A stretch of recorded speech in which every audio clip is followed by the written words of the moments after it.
नमस्कार मित्रांनो, the infinity अकॅडमीच्या YouTube चॅनलवर आपल्या सर्वांचं स्वागत. माझा ऑडिओ व्हिडिओ क्लिअर येतो का?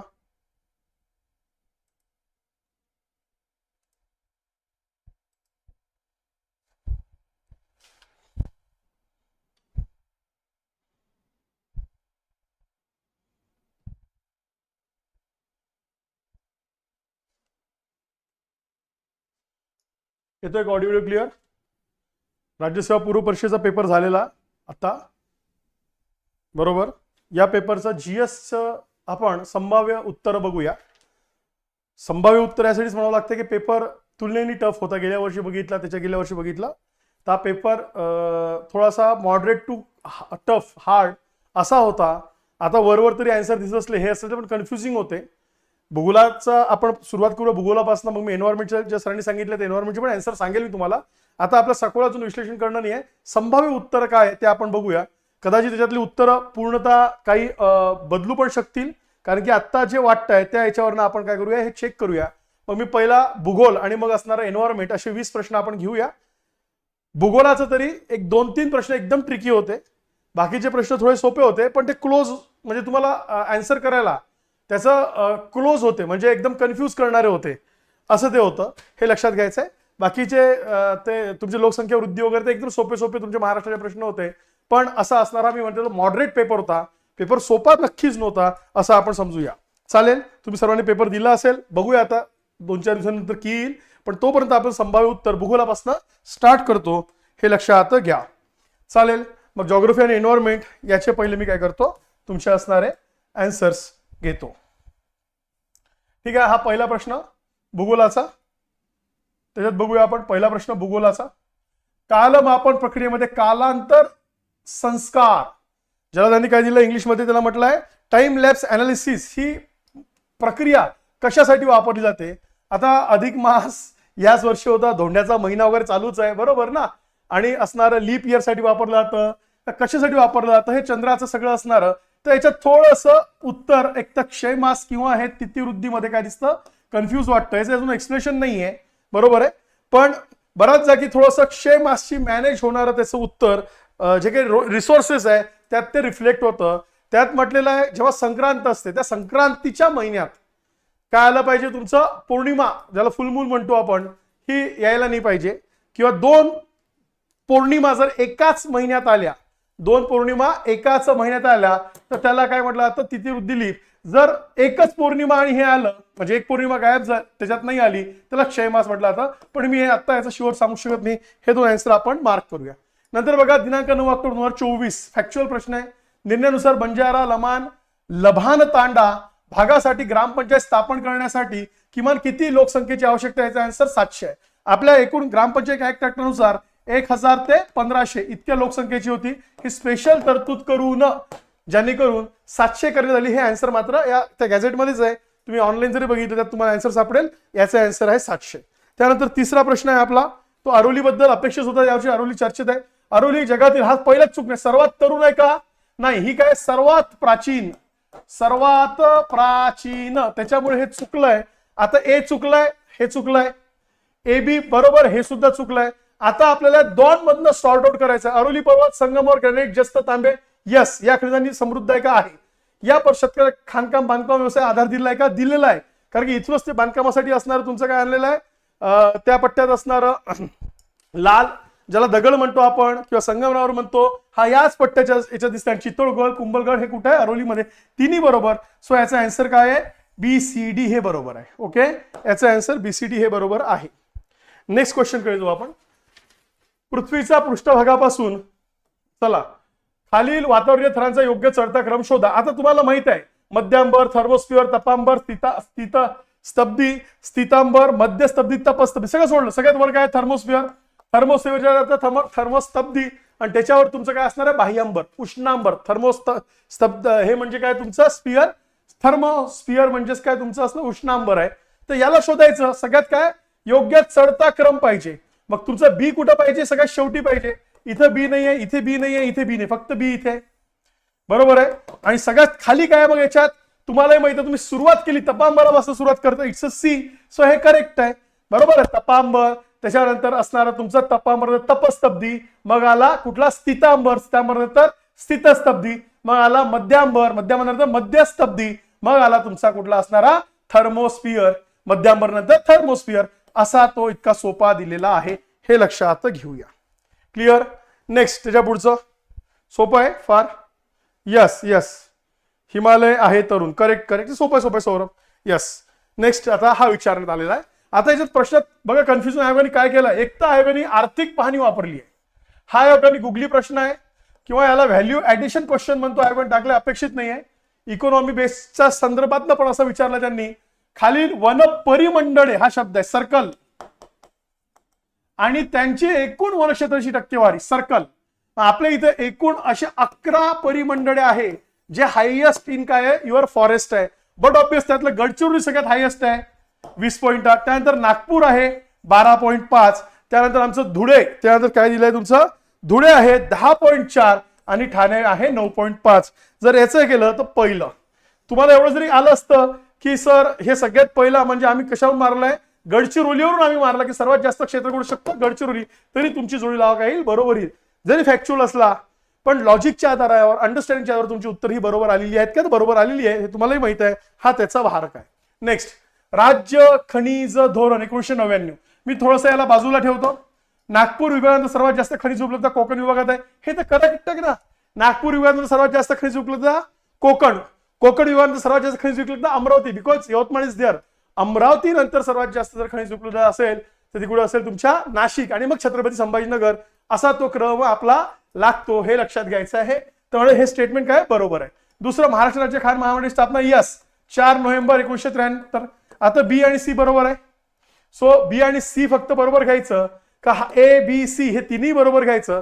आता लक्षात घ्या, धोरण प्रायव्हेटाइज करण्यात आले, यासाठी लोह, सोने, तांबे आणि शिसे, गंधकला 2000 का 2010 नंतर परत काय केलं, रिस्ट्रिक्ट केलं.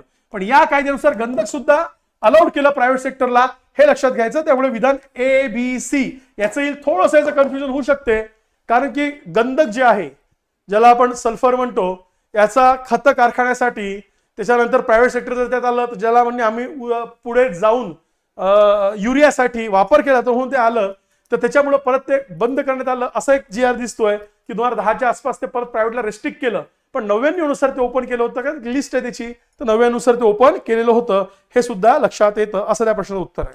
नेक्स्ट क्वेश्चन इज सूर्यमालेतील ग्रह. हा, सूर्य प्रजापती म्हणजे तुमचा युरेनस नेपच्यून, बरोबर ना, सगळ्यात शेवटी 61 नाही, इथे 28 किंवा 27 ग्रह अशी ती फॅक्ट्स आहे, त्यामुळे चुकलंय. बौद्ध ग्रह सूर्य असून हे अंतर बरोबर 28 million kilometre, this is the correct. आणि त्याच्यानंतर पुढचं येतं बघा, पुढचं अंतर, ओके, काय येतं पुढचं अंतर, प्रजाती ग्रह सूर्य असून 44.95 मिलियन म्हणजे 44.95 बिलियन नाही, 1.8 बिलियन असं त्याचं हे येतं.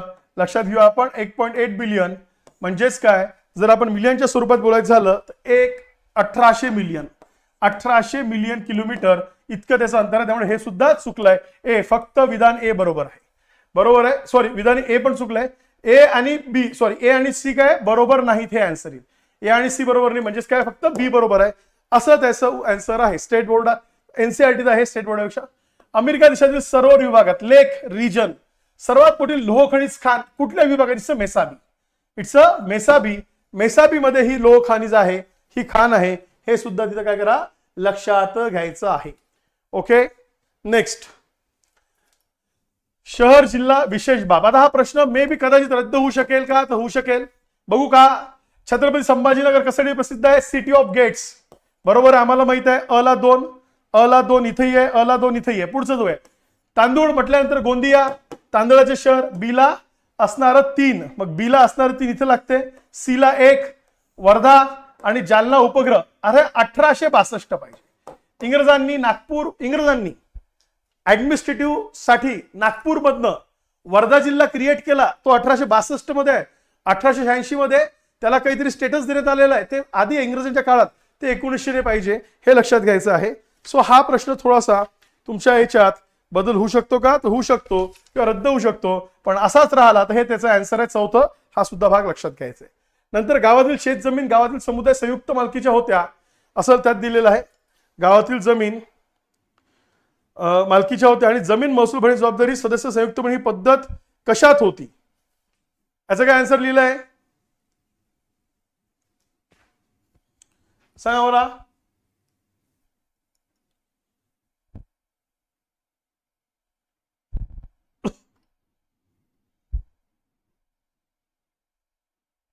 महालवारी का रयतवारी संयुक्त मालकीच्या होत्या?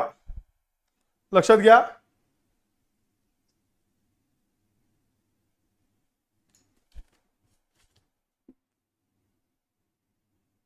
एक मिनिट, मी पुढचा प्रश्न घेतो.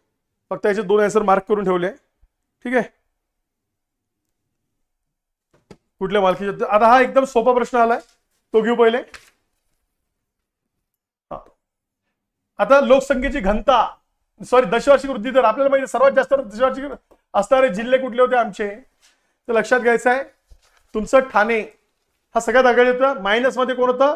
मुंबई, मुंबई शहर असे आपले मायनस मध्ये होते. बट ऑब्वियस ठाणे म्हटल्यानंतर काय येईल? काय येईल तुमचं? 35% येईल. आणि जर तुम्ही ए ला 4 असं जर काढलं तर ए ला 4 असणारा एकमेव पर्याय त्याच्यावरून आपली जोडी लावा निघते. हे पण इथं लक्षात घेऊया. ए ला 4 असणारा एकमेव त्याच्यावरून जोडी लावा निघते. मग तरी विचार केला तर बट ऑब्वियस 30 कोणाचा आहे? पुण्याचा आहे. छत्रपती संभाजी नगर 27, नंदुरबार 25 असंही यांचं आन्सर होते. नंतर आर एल सिंग भारताच्या हवामान प्रदेशाची किती क्षेत्र विभाग केली? Climatic classification it's 10. कशात केली? 10 असं तुम्ही लक्षात ठेवायचंय. हा 10, याचा आन्सर काय? 10. हा एक भाग लक्षात घ्या. त्यानंतर भारतामध्ये 2023 ते 24 या कालावधीत बरोबर आहे किती किती किती तर उत्पादन झालं? त्याचं आन्सर त्या जी आर मध्येच आहे. 2882 ते 3, म्हणजे याचं कशाचं असणार तुमचं? ते आन्सर झालं तांदूळाचं. आणि गव्हाचं किती आहे? 3559. हा सुद्धा पॉईंट इथे लक्षात ठेवूया.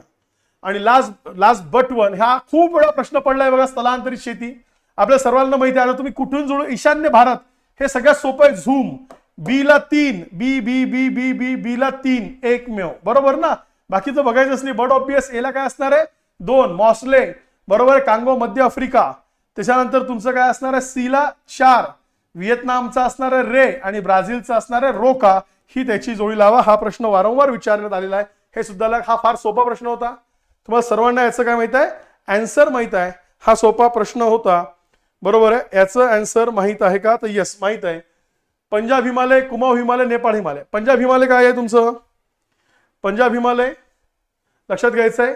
सगळ्यात सोपं सिंधू ते सतलज. पंजाब म्हणजेच काश्मीर, बरोबर आहे. पंजाब मधलेच काय येईल तुमचं? काश्मीर येईल. हे लक्षात घ्यायचं आहे. तिकडे ना. ओके, हा नाही टाकतो ना. ओके, पंजाब म्हणजेच काय? सिंधू ते सतलज. कुमाऊ, कुमाऊ तुम्हालाही माहित आहे. तर सतलज ते काली, नेपाळ काली ते तिस्ता आणि शेवटचं तिस्ता ते ब्रह्मपुत्रा आसाम. मग अशा आणि जर आन्सर बघितलं ते पंजाब ते हिमालय आमचं सगळ्यात जाणार आहे ए ला 4, बरोबर ना? मग ए ला 4 कुठे आहे? इथंच आहे, बरोबर आहे. बी ला काय तुमचं 1, सी ला हे सिंपल असं त्याचं हे केलेलं आहे. हे लक्षात घ्यायचं आहे. क्लिअर? तर असे तुमचे असणारे भूगोलाचे प्रश्न होते. सोपे होते का? तर यस. आता आपण एन्व्हायरमेंटचे प्रश्न बघूया. कसे बघूया? एन्व्हायरमेंटचे प्रश्न बघूया. एन्व्हायरमेंटचे प्रश्न बघूया. एक मिनिट पेपर घेतो फक्त. तर पेपर दे ना.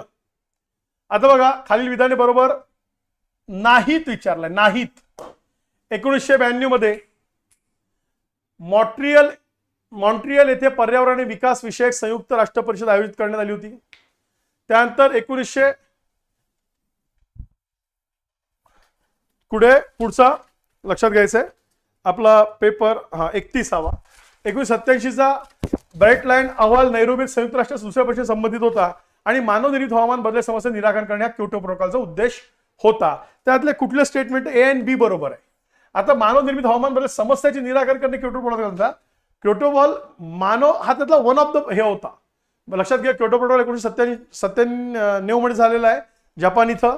त्याला आपण पहिला ऍक्शन प्लॅन म्हणतो, जो इम्प्लिमेंट करण्यात आला. आणि त्यानंतर तुम्हाला मिलेनियम डेव्हलपमेंट गोल, जे एकूण 17 गोल होते. आपल्याकडे 8 उद्दिष्ट प्रमुख होते, पण तो नव्हता, फक्त मानव निर्मित हवामान बदलाच्या समस्येचे निराकरण नव्हतं, हे लक्षात घ्यायचं. सो हे 2 बरोबर, याचा हा पहिला हे लागतोय. सेकंड, खालील प्रमुख हरितगृह वायूंचा त्यांच्या जागतिक तापमानावर कार्बन टक्के उतरता क्रम होता. But obvious carbon dioxide, methane, nitrous असं त्याचा आन्सर येत आहे, हे लक्षात घ्यायचं आहे.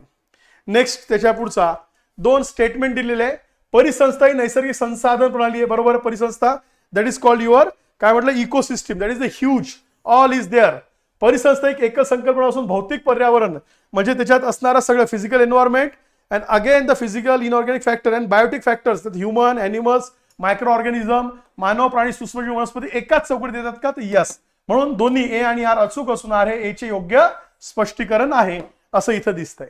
त्यानंतर जीवसंहिता, बायोम ही संकल्पना कोणी मांडली, तर एफ क्लेमेंट्स असं आन्सर तर दिलेलं आहे की संकल्पना एफ क्लेमेंट्स यांच्या थ्रू मांडण्यात आली. नंतर लास्ट, कोणती विधाने मॉन्ट्रियल कराराशी संबंधित आहे हे लक्षात घ्यायचं आहे. ओझोनच्या थरासंबंधित होतं. ऱ्हास थांबण्यासाठी क्लोरोफ्लोरोकार्बनची निर्मिती व वापर कमी करणे हे करेक्ट आहे.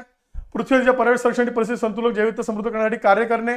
ध्रुवातील प्रदूषणाचा अभ्यास. आता ध्रुवातील कन्फ्यूज का होऊ शकतो, कारण की ओझोन होल जे आहे ते अंटार्क्टिकाला तयार झालेलं आहे आणि त्याच्यावर या कराराचा काय होता, फोकस होता. म्हणून ध्रुव म्हणजे अंटार्क्टिका विशेषतः, कारण आर्टिक मधल्यापेक्षा अंटार्क्टिका थोडंसं मोठ्या प्रमाणात तिथं जमीन वगैरे आहे, त्याच्यामुळे तिथं काही सॅच्युरेशनच्या ढगांचं होतं. हे तुमचं मोठे जळवायू जो थांबतात आणि पोल, दोन्ही पोलवर काय आहे, तुमचं ग्रॅव्हिटेशन पण जास्त आहे, त्याच्यामुळे जळवायू तिथे जाऊन थांबतात असं होतं. पण सध्या फक्त या कराराशी संबंध विचारलाय म्हणून पहिला ओझोन थराचा ऱ्हास थांबवणे असं त्याचा एकमेव काय राहील, आन्सर राहील, हे लक्षात घ्या. मग जो आन्सर होता ज्यात मी म्हणतो की 2 इथं 2 हे झालेले होते आन्सर्स, त्यातलं फक्त एक सांगतो, बरोबर आहे, महालवारी. याच्यातलं आन्सर्स काय आहे तुमचं, महालवारीचा हा एक भाग होता. हा जो प्रश्न आहे, कारण तो काय एकदम इतिहासाशी आहे आणि तो पटकन क्लिक नाही होत, करेक्ट, की काय संयुक्त मालकीच्या होत्या आणि जमीन महसूल भरण्याची जबाबदारी कशावर आली. पण आता ते महसूल, रयत, ठीक आहे, तुमचं इंटिग्रेट आहे, इतिहासामध्ये तुम्ही घेतलेलंच आहे. रयतवारी मराठ्यांनी आणली, जमीनदारी इंग्रजांनी आणली, महालवारी मुघलांनी आणली, हे आपण सगळं शिकलं, जुळ्याला पण पडलेलं आहे. पण याचा आन्सर तुर्तास महालवारी असं आपण म्हणूया. असे भूगोल आणि एन्व्हायरमेंटचे तुमचे काय होते, तर एकूण प्रश्न आपण बघितले. पुढचे प्रश्न आता हिस्ट्रीचे लिमण सर घेतील. हिस्ट्रीचे जे संभाव्य उत्तर आहे ते तुम्हाला सांगतील आणि मग नंतर उद्यापासून आपण थोडं पेपर अनालिसिस करू. पेपर टफ होतात का, तर होता, पेपर टफ होता, हे लक्षात घ्या. कन्फ्युजिंग होता का, होता. सो आपण पुढचं एक्सप्रेशन आणि आन्सर पुढच्या यात बघूया. थँक्यू.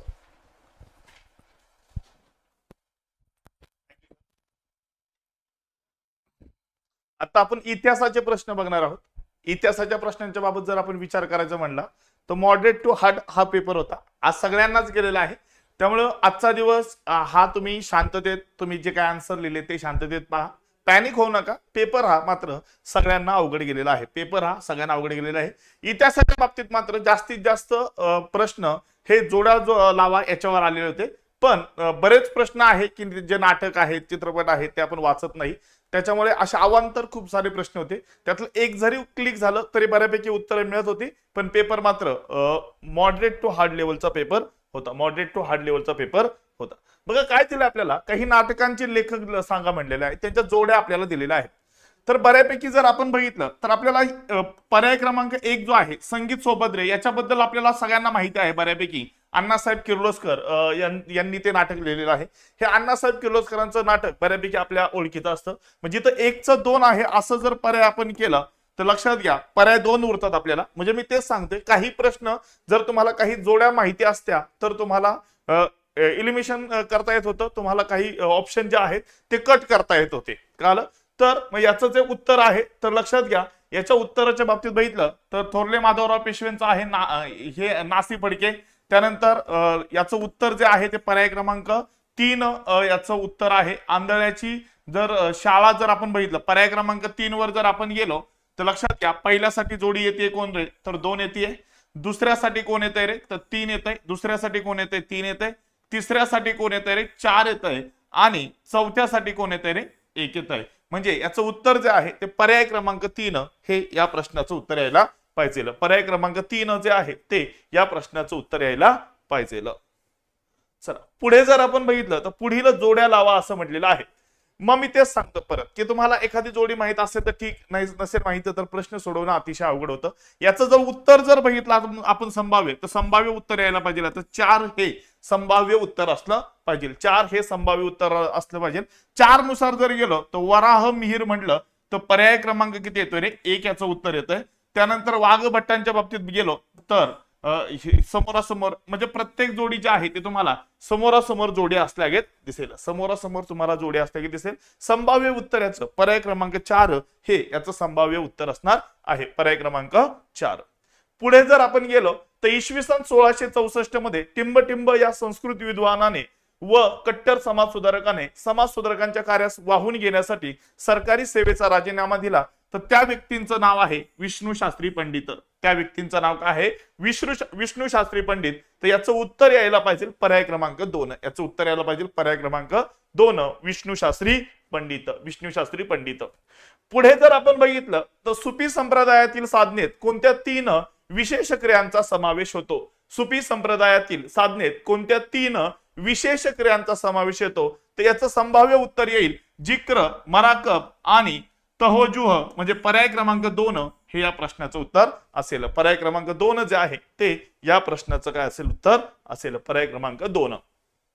पुढे जर आपण गेलो तर भुसावळ बॉम्ब खटल्यात खालीलपैकी कोणास पकडण्यात आले होते? भुसावळ जो बॉम्ब खटला होता त्यामध्ये खालीलपैकी कोणास पकडण्यात आले होते? तर त्या व्यक्तींचं नाव आहे सदाशिव मलकापूरकर. त्या व्यक्तींचं नाव काय आहे? सदाशिव मलकापूरकर हे त्या व्यक्तींचं नाव आहे. सदाशिव मलकापूरकर हे त्या व्यक्तींचं नाव आहे. पुढे काय म्हणले बघा.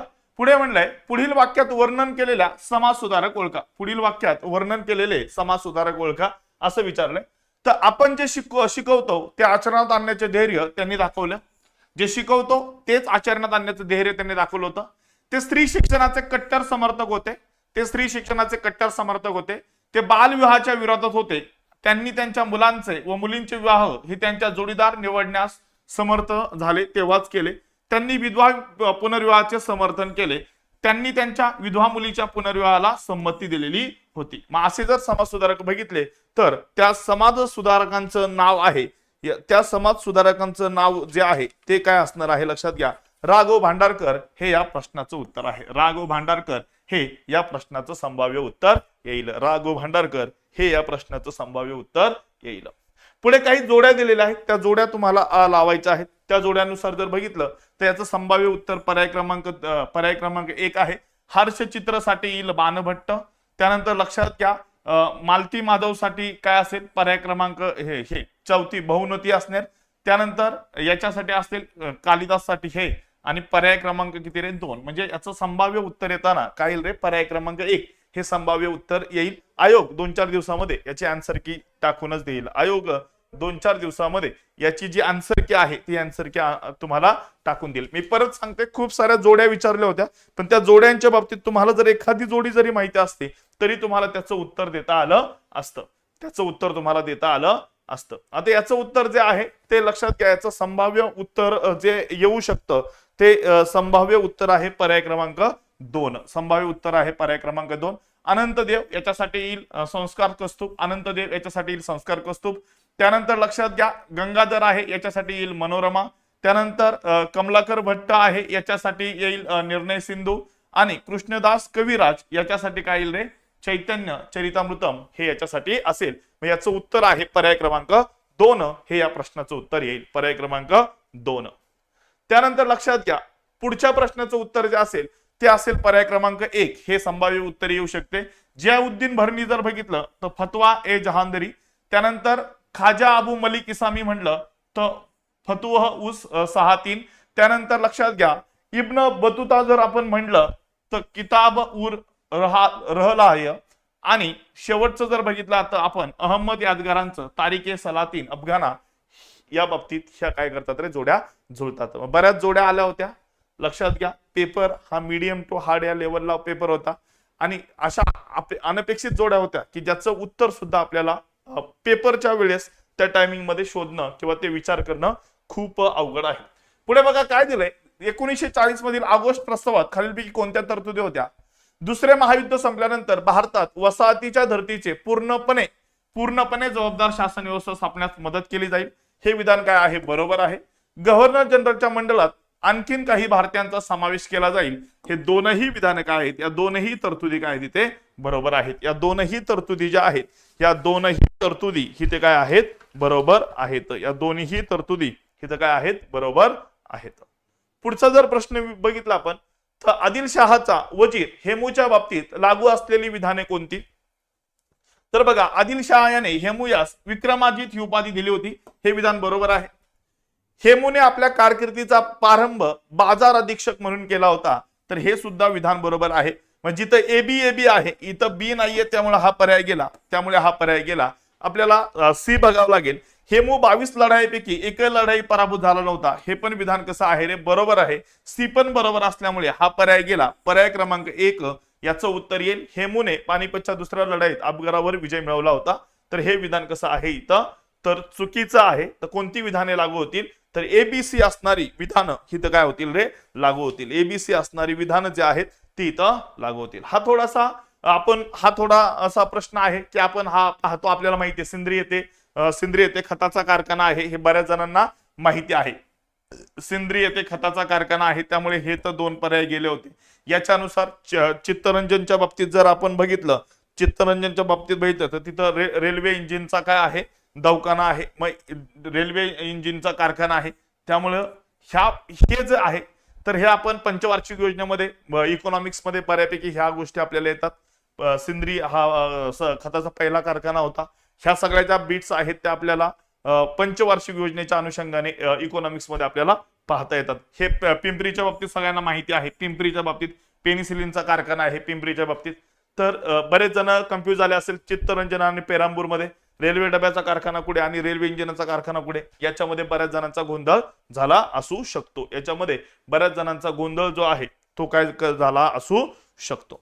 पुढे जर आपण बघितलं तर ब्रिटिश इंडियन असोसिएशन या संस्थेने 1853 मध्ये चार्टर्ड कायद्याच्या नूतनीकरण प्रसंगी संसदेकडे कोणत्या मागण्या केल्या होत्या.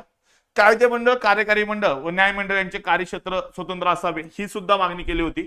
मोठमोठ्या उच्च पदाचे वेतन कमी करण्यात यावे ही सुद्धा मागणी करण्यात आली होती. नव्या कायदे मंडळाची निर्मिती करून त्यात भारतीयांना प्रतिनिधित्व द्यावे ही सुद्धा मागणी होती. मीठ, अबकारी व मृदा कर समाप्त करण्यात यावा ही सुद्धा मागणी होती. या चारही मागण्या होत्या. मग यातला एकही पर्याय दिसत नाही. त्यामुळे वरीलपैकी कोणतेही नाही असं याचं उत्तर येईल. पर्यायच नाहीयेत, चारही बरोबर आहेत आणि चारही बरोबर असणारा पर्याय नाहीये. त्यामुळे उत्तर येईल वरीलपैकी कोणतेही नाही. त्यानंतर जर पुढची जर जोडी आपण बघायला गेलं तर पुढची जी जोडी आहे तर त्याच्या बाबतीत जर बघितलं तर मैत्रक बघितलं तर वल्लभी बाकी सगळे पर्याय जातात आणि पर्याय क्रमांक 1 हे याचं उत्तर राहतं. पर्याय क्रमांक 1 जे आहे ते या प्रश्नाचं उत्तर येतं. पर्याय क्रमांक 1. आणि हिस्ट्रीचा शेवटचा प्रश्न आपण बघूयात. त्यानंतर आपला पुढचा पार्ट जो आहे तो चालू होईल. पण ही सगळी उत्तरं आहेत ती संभाव्य उत्तरं आहेत. ही सगळी जी उत्तरं आहेत ते कशी उत्तरं आहेत रे तर हे संभाव्य उत्तरं आहेत. शेवटच्या प्रश्नाचं उत्तर जे आहे ते आहे पर्याय क्रमांक 2 हे या प्रश्नाचं उत्तर आहे. स्टोरिया द मोगार जर बघितलं आपण तर याचं येईल निकोलोआ मनुची. त्यानंतर लक्षात घ्या ब च काय येतंय रे 1 येतंय, ब च 1 येतंय. सी च्या बाबतीत बघितलं तर सी च 3 आहे आणि डी च्या बाबतीत बघितलं तर डी च काय आहे 4 आहे. आलं लक्षात. तर ही इतिहासाची काय आहेत संभाव्य प्रश्नांची उत्तरं आहेत. आता सायन्सची उत्तरं जी आहेत ती चालू होतील. सायन्सची उत्तरं आहेत ती चालू होतील. चला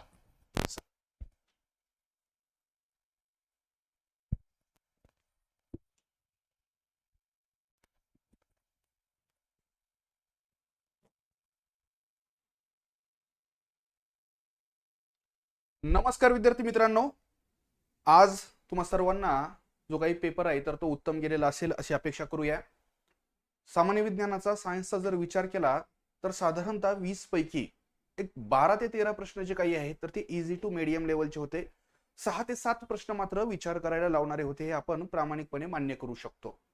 ठीक आहे. म्हणजे ओव्हरऑल जी काही पातळी असते तर ती विज्ञानाच्या बाबत थोडीशी वाढलेली आपल्याला दिसते.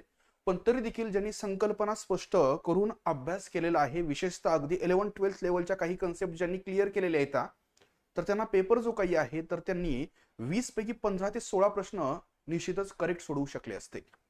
ठीक आहे. तर इथं या ठिकाणी त्याबद्दलच्या सगळ्या संकल्पना स्पष्ट करणारे काही कन्सेप्ट देखील मी इथं घेतलेले आहेत. क्वेश्चन नंबर 51 बघूया.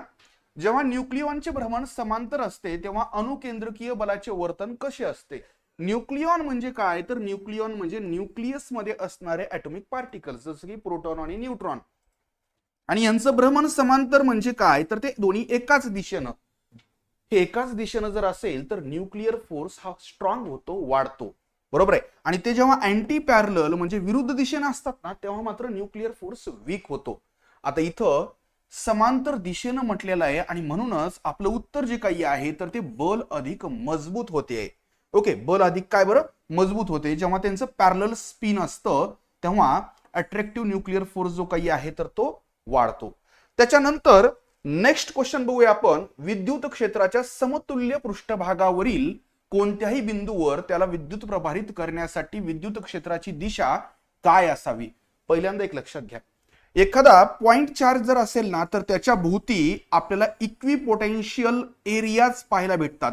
म्हणजे त्या ठिकाणी जे काही पोटेन्शियल आहे ना, इलेक्ट्रिक पोटेन्शियल किंवा व्होल्टेज, तर ते सेम राहतं तेवढ्या त्या सर्कलवर. बरोबर आहे. मग आता अशा वेळेस त्या ठिकाणी इलेक्ट्रिक फील्डची दिशा कशी असते? तर ही डायग्राम ही फार त्या ठिकाणी हा कन्सेप्ट समजून घेण्यासाठी उपयुक्त आहे. हा पॉइंट चार्ज जर असेल तर तिथून बाहेर पडणारी जी इलेक्ट्रिक फील्डची डायरेक्शन आहे ना तर ती अवे फ्रॉम त्या ठिकाणी न्यूक्लियस किंवा सेंटर आहे, म्हणजे ती बाह्य केंद्रीय आहे. आणि सगळ्यात महत्वाचं, हे जे काही इक्विपोटेन्शियल सरफेस आहे ना तर ते त्याला परपेंडिक्युलर असतात. बरं, या ज्या काही इलेक्ट्रिक फील्डच्या लाईन आहेत तर याला परपेंडिक्युलर असतात. हा एक महत्वाचा मुद्दा आहे आणि म्हणूनच आपलं उत्तर जे काही आहे तर ते बाह्य केंद्रीय असायला हवं. नेक्स्ट क्वेश्चन बघूया. जर माध्यमाचा अपवर्तनांक दुहेरी अंतर्वक्र किंवा दुहेरी बहिर्वक्र भिंगाच्या अपवर्तनांकापेक्षा, अपवर्तनांक म्हणजे काय तर रिफ्रॅक्टिव्ह इंडेक्स, माध्यमाचा अपवर्तनांक म्हणजेच काय तर रिफ्रॅक्टिव्ह इंडेक्स ऑफ मीडियम, आणि इथं refractive index of that lens it may be त्या ठिकाणी बायकॉन्केव्ह किंवा बायकॉन्व्हेक्स. तर भिंगाची नाभीय लांबी किती असते, म्हणजे फोकल लेंथ जी काही आहे तर ती किती असते? तर या ठिकाणी जर आपण हा फॉर्म्युला जर बघितला 1/f इज इक्वल टू या ठिकाणी refractive index of medium, sorry refractive index of lens upon refractive index of medium -1 आणि नंतर सेकंड ब्रॅकेटमध्ये 1/r1 -1/r2. तर साहजिकच या ठिकाणी हे जे काही सबस्ट्रॅक्शन आहे तर ते मायनस येतं आणि ओव्हरऑल आपलं आन्सर जे काही आहे तर ते ऋण येतं. ओके, त्याच्यानंतर नेक्स्ट क्वेश्चन बघूया. भौतिक प्रमाण आणि त्यांचे परिमाण म्हणजे डायमेन्शनल जे काही मेजर्स असतात तर त्यावर हा क्वेश्चन विचारलेला आहे. परमियाबिलिटी μ0, त्यानंतर कोएफिशियंट ऑफ विस्कॉसिटी आणि प्लँक्स कॉन्स्टंट. आता एक लक्षात घ्या, हे सरळ सरळ तुम्हाला बऱ्यापैकी पाठ करावे लागतील किंवा त्यांच्या फॉर्म्युल्यावरून देखील तुम्हाला हे काढता येऊ शकतं. सगळ्यात महत्वाचं इथं m फॉर काय असतं? मास असतं, l for length, t for time. I जे काही आहे तर आय म्हणजे करंट, आणि तुम्हाला हे माहिती असेल की परमियाबिलिटी मध्ये आय येतं. म्हणजे ज्यांनी थोडंसं डोकं लावलं, शेवटी हे प्रत्येकाला सगळंच पाठ असणं अपेक्षितच नाहीये, हे तुम्हाला कॅल्क्युलेट करावं लागतं. मग आता अशा वेळेस एवढं तर निश्चित आहे की आय जिथं आहे तर त्याचा संबंध परमियाबिलिटी सोबत आहे, आणि अशा ऑप्शन जे काही आहेत तर हे अशा ऑप्शन फक्त आपल्याला ऑप्शन नंबर 2 आणि 3 पाहायला भेटतं. आता प्लँक्स कॉन्स्टंट जो काही आहे तर हा देखील तुम्हाला माहिती असेल, mL2T-1 म्हणजे एकंदर या ठिकाणी 3चं 1 म्हणजे एकंदर आपलं आन्सर जे आहे तर ते ऑप्शन नंबर 3 येऊन जाईल. ही इलिमिनेशन टेक्निक इथं तुम्ही वापरू शकता, इलिमिनेशन टेक्निक इथं वापरू शकता. त्याच्यानंतर यस, त्याचंच अनालिसिस इथं केलेलं आहे. त्याच्यानंतर प्रति युनिट वेळेत पृष्ठभागातून जाणाऱ्या निव्वळ विद्युत भाराला काय म्हणतात? मला वाटतं आजच्या पेपरमधले जे काही एकदम सोपे प्रश्न होते ना तर त्यापैकी हा एक प्रश्न. Rate of flow of electric charge is known as electric current. अगदी साधी डेफिनेशन तुम्हाला माहिती असेल, आय म्हणजे electric current is equal to Q म्हणजे चार्ज अपॉन टी, म्हणजे एकंदर याला आपण मराठीमध्ये विद्युत प्रवाह म्हणतो. काय म्हणतो बरं? विद्युत प्रवाह. अगदी सोपा प्रश्न होता. मला नाही वाटत की आज कुणाचा हा प्रश्न चुकलेला असेल.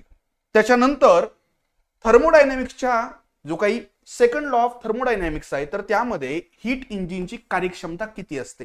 पहिली गोष्ट, as per second law of thermodynamics त्यांनी सरळ सांगितलेलं आहे की हीट इंजिनची इफिशियन्सी ही 100% कधीच नसते. म्हणजे जर बघितलं तर ती इफिशियन्सी जी काही आहे तर कॅल्क्युलेट करण्यासाठी work upon heat provided. Okay, मग जेवढी काही हीट प्रोव्हाइड केलेली आहे तर त्या तुलनेत तुमचं वर्क जे काही आहे तर ते कमीच असणार आहे. आता न्यूमरेटर जर कमी असेल, डिनॉमिनेटर जर जास्त असेल तर साहजिकच तुमचा आन्सर हे 1 पेक्षा कमी असेल. बरोबर आहे, लेस दॅन 1. इट मे बी 70%, 80% जे काही आहे, पण 100% च्या वर ते कधीच असू शकत नाही. ओके, त्यामुळं ऑप्शन नंबर 4 हे आपलं उत्तर असेल. जम्पिंग जीन्स बद्दल योग्य विधाने ओळखा. जीन्स म्हणजेच काय तर जनुक, एका ठिकाणाहून दुसरीकडे जाणारे, शिफ्ट होऊ शकणारे जनुक, याबद्दल 1940 ला पहिल्यांदा संशोधन झालेलं आहे. त्यांना ट्रान्सपोझॉन्स म्हणून देखील ओळखल्या जातं. या जम्पिंग जीन्सला काय म्हटलं जातं? ट्रान्सपोझॉन्स. तर हे जीन्स जे आहेत नावाप्रमाणेच एका ठिकाणाहून दुसरीकडे शिफ्ट होऊ शकतात, त्यांना ट्रान्सपोझॉन्स म्हणतात का? म्हणतात. पण बार्बरा मॅकक्लिंटॉफ या ज्या काही वैज्ञानिक होत्या तर त्यांनी यांचा शोध 1965 मध्ये लावला, हे मात्र स्टेटमेंट चुकीचं आहे. आणि हे इथं मात्र थोडंसं आपल्याला बघावं लागेल की लेवल जी आहे तर ही या पेपरची याच अशाच टाईपच्या स्टेटमेंटमुळे वाढलेली आहे. विद्यार्थ्यांना या गोष्टी माहिती असतात की बाबा जम्पिंग जीन्स हे जागा बदलू शकतात किंवा त्यांना ट्रान्सपोझॉन्स म्हणतात, पण अगदी हिस्ट्री सारखं इथं एखाद्या सायंटिस्टनं डिस्कवरी कधी केली हे इयर मात्र लक्षात ठेवणं हे तुलनेनं अवघड होतं. पण तरी देखील ए आणि बी बरोबर आहे एवढं जर बघितलं तर तुम्ही इलिमिनेशन टेक्निकनं इथपर्यंत पोहोचू शकतात. तिसरं स्टेटमेंट हे रॉंग आहे. 1940 ला याचा शोध लागलेला आहे, नंतर त्यांना नोबेल पारितोषिक देखील मिळालेलं आहे. म्हणजे इथं याचा आन्सर जे काही आहे तर ते ऑप्शन नंबर ए बी, योग्य विधानं तुम्हाला ओळखायला सांगितलेले आहेत. Option number A B. Next question बघूया मित्रांनो. मॅकक्लिंटॉफ यांचा हा फोटो तुम्ही पाहू शकता.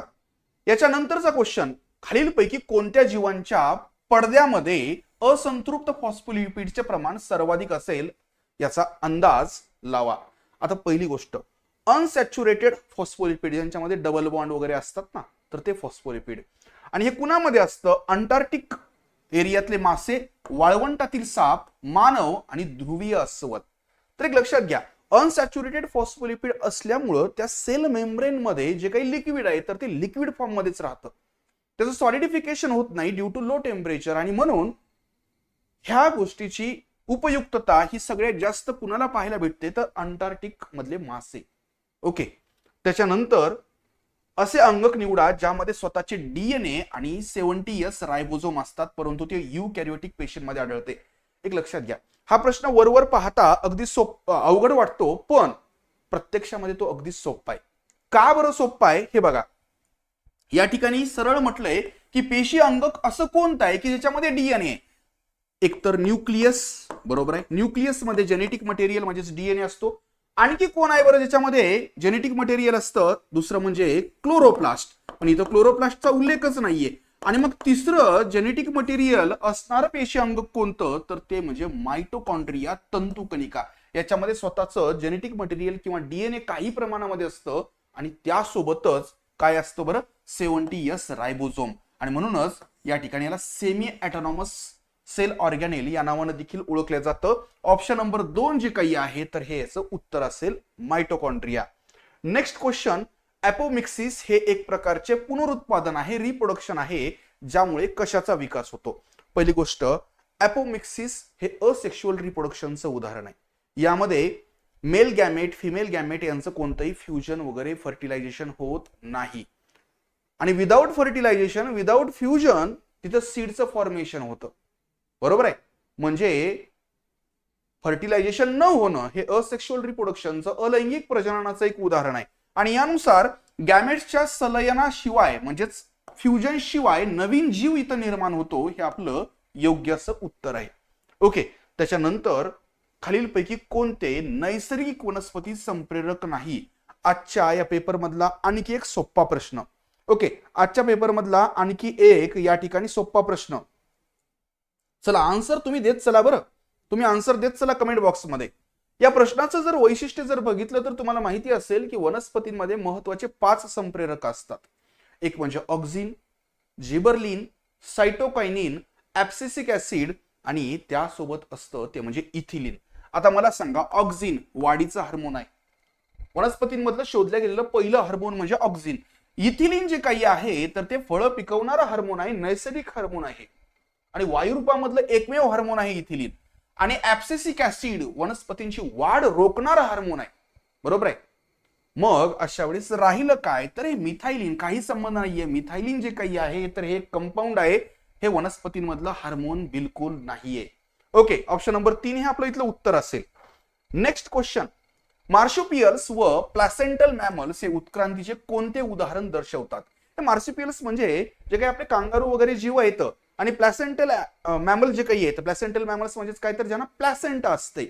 ओके, आता ह्यांचं वैशिष्ट्य काय माहितीये का, ह्याचं एकतर उत्तर प्रॉपर जर बघितलं तर एक तर समांतर उत्क्रांती येईल किंवा मोस्ट प्रोबॅबली अभिसरण उत्क्रांती म्हणजे कॉन्व्हर्जंट इव्होल्युशन येऊ शकतं. कारण ह्यांचे जे काही पूर्वज आहेत हे वेगवेगळे आहेत, पण हे समान अशा वातावरणामध्ये हॅबिटॅटमध्ये राहत असल्यामुळं काय होतं बरं, तर ह्यांचं इव्होल्युशन एकाच पद्धतीनं होतं.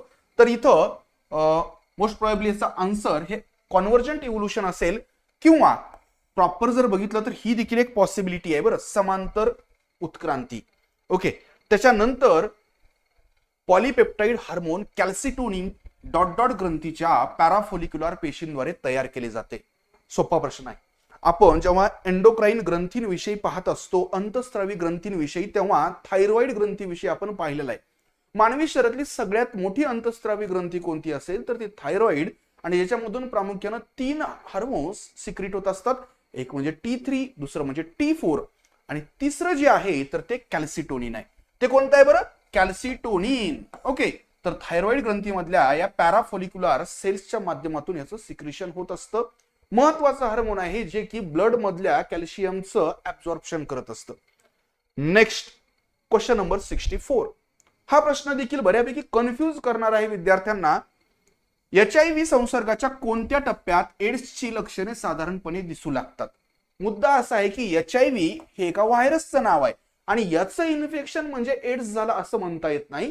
HIVच्या इन्फेक्शन मधील लास्ट स्टेज म्हणजे एड्स, बरोबर आहे.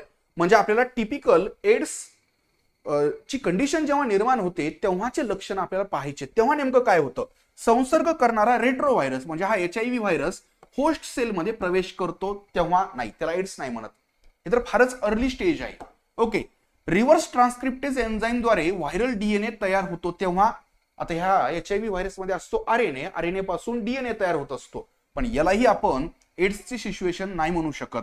HIV हा जो व्हायरस आहे तर तो हेल्पर T लिम्फोसाइट ज्याला CD4 सेल्स म्हटलं जातं, तर त्यांच्यामध्ये वेगाने वाढतो आणि या पेशींना नष्ट करतो. आणि ही खरी या ठिकाणी सिच्युएशन म्हणता येईल एड्सची, कारण या काळामध्ये इम्युनिटी अगदी वीक झालेली असते. इम्युनिटी आपली प्रतिकारक क्षमता वीक झालेली असते, कारण याच सेल्स आपल्या प्रतिकारक क्षमतेला त्या ठिकाणी मेंटेन करत असतात. ओके, आणि म्हणून ऑप्शन नंबर 3 हे एड्सचं एक महत्वाचं लक्षण आहे. इथं जे काही म्हटलंय ना 15 दिवसाच्या आत, नाही एवढ्या लवकर ही कंडिशन येत नसते, ही फार उशिरा येते, काही वर्ष लागू शकतात. ओके, त्याच्यानंतर क्वेश्चन नंबर 65. खालीलपैकी कोणता घटक साध्या लिगँड्स बरोबर, उदाहरणार्थ हॅलाइड्स बरोबर समन्वय संयुग म्हणजे कोऑर्डिनेटिंग कंपाऊंड तयार करतो? कोऑर्डिनेशन कंपाऊंड जे काही आहेत ना तर हे ट्रान्झिशन एलिमेंट्सच्या माध्यमातून तयार होत असतात, कारण त्यांच्यामध्ये डी ऑर्बिट जी काही आहे तर ती इनकम्प्लीट असते, वॅकंट असते, आणि म्हणून ट्रान्झिशन एलिमेंट्स मध्ये आपल्या मॉडर्न पिरियोडिक टेबल मध्ये इथला आपल्याला कोबाल्ट जो काही आहे तर तो पाहायला मिळतो. आन्सर हे कोबाल्ट असेल.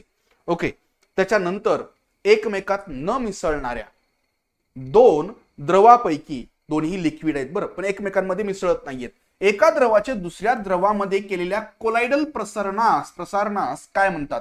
तर हे जे काही कोलाइड असतं तर ह्याला इमल्शन म्हणतात. याला काय म्हणतात बरं? याला इमल्शन म्हणतात. ओके, हा देखील बऱ्यापैकी इझी असा क्वेश्चन होता. नक्कीच तुमच्यापैकी जवळजवळ सगळ्या विद्यार्थ्यांना हा क्वेश्चन जमला असेल ज्यांनी विज्ञानाचा बऱ्यापैकी अभ्यास केलेला आहे. त्याच्यानंतर खालीलपैकी कोणत्या मूलद्रव्याची विद्युत ऋणता सर्वात जास्त आहे? विद्युत ऋणता म्हणजेच काय तर कोव्हॅलंट बॉन्ड मध्ये सहसंयुज बंधामध्ये स्वतःकडे इलेक्ट्रॉन खेचण्याची जी काही वृत्ती असते तर त्याला विद्युत ऋणता म्हणतात. मॉडर्न पिरियोडिक टेबलमध्ये तुम्ही जर डावीकडून उजवीकडे जाऊ लागला तर विद्युत ऋणता वाढते, विद्युत ऋणता वाढते, आणि वरतून जेव्हा खाली येत असता एकाच ग्रुपमध्ये तेव्हा ती विद्युत ऋणता कमी होते.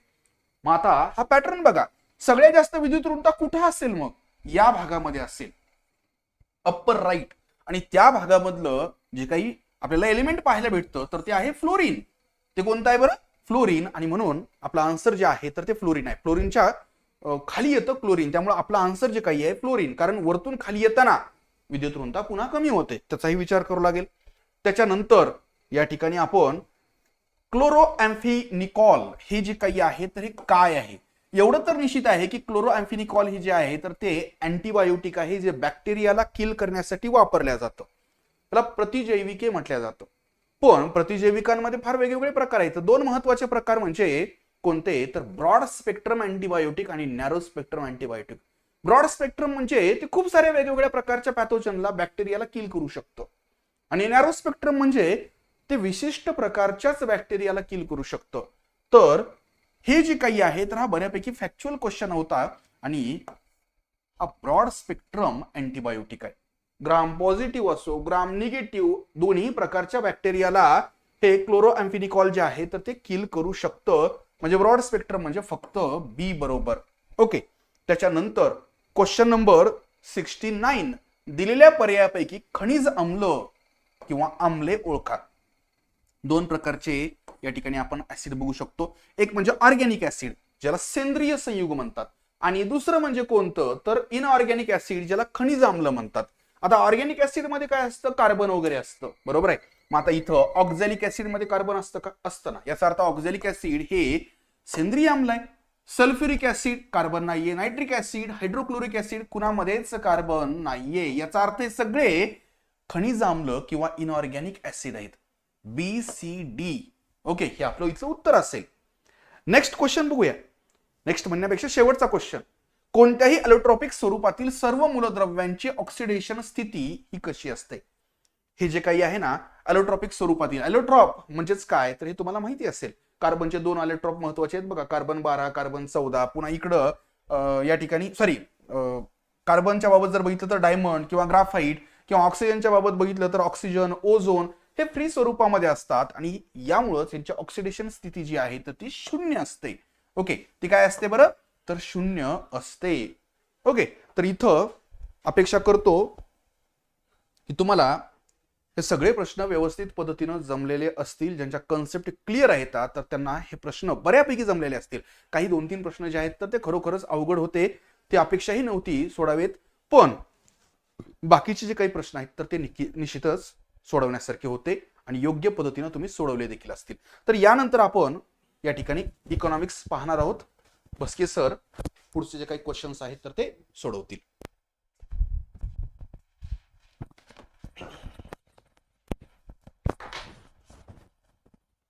चला, हॅलो, आवाज येतोय? ओके.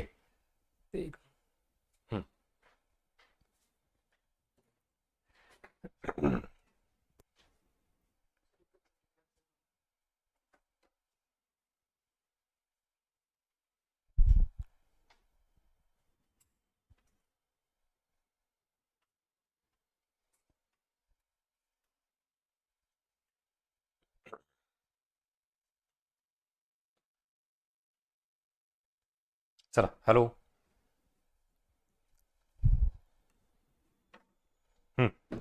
गुड इव्हनिंग सगळ्यांना. Welcome to the infinity academy. बरं, राज्यसेवा पूर्वपरीक्षा आणि economics paper as compare to last year tough difficult level या कॅटेगरीमध्ये आपण टाकू शकतो. इकॉनॉमिक्सचे ते प्रश्न. आता बाकी विषयाचे तुम्ही प्रत्येक आपल्या फॅकल्टीनुसार तुम्ही ऐकाल ते. इकॉनॉमिक्समध्ये अजून एक महत्त्वाचा चेंज तो म्हणजे बजेट आणि सर्वे याचं वेटेज वाढलं आहे. बराच आवाका तुम्हाला आता अजून आधीच्यापेक्षा जास्त करावं लागेल. आणि नेहमीप्रमाणेच राज्यसेवा म्हणलं तर analytical, application, interlinking base, conceptual clarity हा एरिया तर डेफिनेटली असतो, पण तो सुद्धा यावेळेस वाढवलेला पाहायला मिळतो. अजून एक महत्त्वाचा चेंज आहे इन्फॉर्मेशन डेटा. हेही तुम्हाला इथं जास्त ॲक्युरेट माहिती असणं अपेक्षित आहे. म्हणजे काही काही तुम्ही बघा, तुम्हाला म्हणजे विचित्रच वाटेल की आयोगाने एवढा छोटा चेंज बारीक इथं विचारात घेतला का, आणि तेवढ्या लेवलला आपल्याला जायचं आहे का, अशा सगळ्या गोष्टी राज्यसेवेबद्दल तुम्हाला इथं पाहायला मिळते. चला, सो पहिला प्रश्न, क्वेश्चन नंबर 36. इथं घनता विचारली आहे. भारताची घनता जागतिक स्तरावर 2 देशाशी तुलना केलेली आहे. एक म्हणजे साऊथ कोरिया, दुसरं म्हणजे बांगलादेश. आता आजूबाजूचे जे देश आहेत कदाचित तिथपर्यंत आपण अभ्यास करू घनतेबाबत, पण डायरेक्टच आता साऊथ कोरिया विचारला, पुढच्या वेळेस आता दुसरा कुठला देश विचारला जाईल. त्यामुळे हा आउट ऑफ सोर्स किंवा आउट ऑफ बॉक्स म्हणू. त्यातही 2017 म्हणजे इथं प्रश्नात कुठलाही असा सोर्स मेन्शन केला नाही की भारताची जनगणना 2011 नुसार किंवा अजून आता ऑब्व्हियसली भारताची जनगणना जरी असेल तरी इतर देशांच्या प्रत्येक देशाची घनता ही त्याच्यात असली पाहिजे असं काही नसतं. दुसरी महत्त्वाची गोष्ट की जागतिक लेवलला तुम्हाला जे जे काही वर्ल्ड बँकेमार्फत किंवा इतर कुठल्या संस्थेमार्फत रिपोर्ट येतात ते रिपोर्ट बघावं लागेल. ठीक आहे.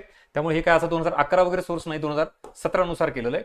सो इथं मात्र पहिलं विधान हे तुम्हाला चुकीचं आहे आणि इथं दुसरं विधान हे बरोबर आहे. ठीक आहे. सो आन्सर येतं केवळ ब योग्य. चला, हा सुद्धा आउट ऑफ सोर्स प्रश्न होता जरा. नेक्स्ट, महाराष्ट्र संदर्भातील पीडीएस. इथं तर आयोगाने आता काय चेंजेस केलेत बघा. हा सरळ सरळ डिसेंबर 2025चा राज्यात एकूण जे आपण हे म्हणतो शिधापत्रिका रेशन कार्ड 270.48 नाही तर इथं 270.84 आहे.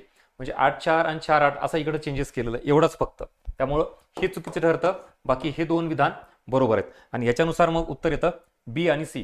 कारण आपल्याला इथं क्लिअर कट बरोबर विधान विचारलंय, त्याचं उत्तर आहे पर्याय क्रमांक 2. पण बघा हा चेंज म्हणजे किती लेवलला आपल्याला याच्यात इन्फॉर्मेशन किंवा फॅक्ट माहिती असली पाहिजे. आणि हा सगळा एरिया तुम्हाला बजेट आणि सर्व्हेमध्ये सापडतो बरं का. हा जो सोर्स आहे याचा काय आहे तर बजेट आणि सर्व्हे, त्यातही इकॉनॉमिक सर्व्हे. नेक्स्ट, राज्यसेवा जरी असली तरी सिंपल स्ट्रेट फॉरवर्ड काही प्रश्न असतात आणि ज्याला आपण फॅक्च्युअल डेटा म्हणतो तो दुर्लक्षित करून चालत नाही. साधा सिंपल प्रश्न, पहिली पंचवार्षिक योजना आणि चौथी पंचवार्षिक योजना. अजून एक प्रश्न जरी सिंपल असेल त्याचे पर्याय बघा नीट काय केलेले आहेत. पहिल्या पंचवार्षिक योजनेचा कालावधी हा 4ही ऑप्शनमध्ये राखलेला आहे तुम्हाला. म्हणजे 51 ते 56, 51 ते 56 असे 4 पर्याय दिलेले आहेत. आणि त्याच्यानुसार मग आता पहिल्या पंचवार्षिक योजनेचा कालावधी सगळ्यांना जरी माहित असेल तर चौथ्या पंचवार्षिक योजनेचा कालावधी तुम्हाला माहिती पाहिजे आणि याचं उत्तर आहे इथं पर्याय क्रमांक 2. ठीक आहे. चला, म्हणजे बॅलन्स ठेवलं आहे आयोगाने. काही प्रश्न इझी सिंपल पण आहेत, काही कन्सेप्ट बेस आहेत, डिफिकल्टी, आणि काही आउट ऑफ सोर्स पण आहेत. म्हणजे आता काही प्रश्न तुम्हाला असे दिसतील जे अर्थतज्ञ वगैरे म्हणतो आपल्या सोर्समध्ये वाचण्याच्या पलीकडे काही प्रश्न तुम्हाला इथं पाहायला मिळतील. चला, हा आता तेंडुलकर समितीबाबतचा पण हा प्रश्न सुद्धा जो आपला ट्रॅडिशनल रिजन असतो वाचण्यातला, तेंडुलकर समिती, रंगराजन समिती म्हणलं की हे विचारलं आयोग, हेच आपण केलं की बरोबर तिथं उत्तर येतं. त्याच्यापेक्षा आयोगाने आता थोडं अजून डिटेलमध्ये गेलेलं आहे. लिटरली तुम्ही जर ओरिजिनल त्याचा रिपोर्ट बघितला त्यात तुम्हाला याचं सापडतं. आता राज्यसेवेच्या लेवलनुसार हा प्रश्न नक्कीच खूपच जास्त डेप्थला आहे. त्यातही तेंडुलकर समितीबाबत त्यांनी इथं असे काही ऑप्शन टाकलेत जे आपल्याला काहीतरी त्याच्यातून वाचून उत्तर काढावं लागेल. एज्युकेशन त्यांनी इथं मेन्शन केलेलं आहे का तर यस. त्यासोबत सोबत आता हा कशाचा पर्याय येतो, हा येतो आरोग्याचा. हा कशाचा येतो, इथं वस्त्र, इथं निवारा आणि पुरेसे पोषण. लक्षात घ्या, म्हणजे तेंडुलकर समितीबाबत आपण एक विधान काय करतो की त्यांनी उष्मांक ही संकल्पना वापरली नाही पाहिजे अशी रिकमेंडेशन दिली होती, कॅलरी निकष म्हणतो. पण इथं पोषण लक्षात घ्या, हे इथं अन्न या संबंधित विचारात घ्यायचंय.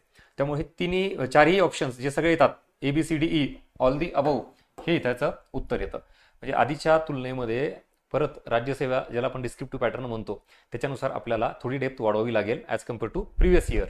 त्याचं उत्तर आहे 4. नेक्स्ट,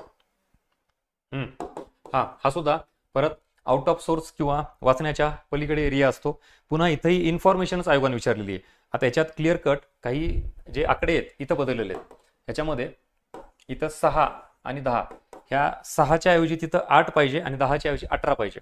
हा एक पॉईंट. आणि दुसरा महत्त्वाचा पॉईंट येतो इथं किमान संख्या विचारात न घेता. ऍक्च्युली तुम्हाला मिनिमम इथं जी ह्याची संख्या आहे कर्मचाऱ्यांची किंवा कामगारांची म्हणतो आपण, त्याच्यानुसार हे सगळं ठरवलं जातं हे निकष. त्यामुळे हे 2 पर्याय इथं चुकीचे आहेत आणि हे 2 पर्याय बरोबर आहेत. आता इथं अयोग्य कुठला आहे तर चुकीचं बी आणि सी. सो उत्तर पर्याय क्रमांक 4. Next, as it is simple.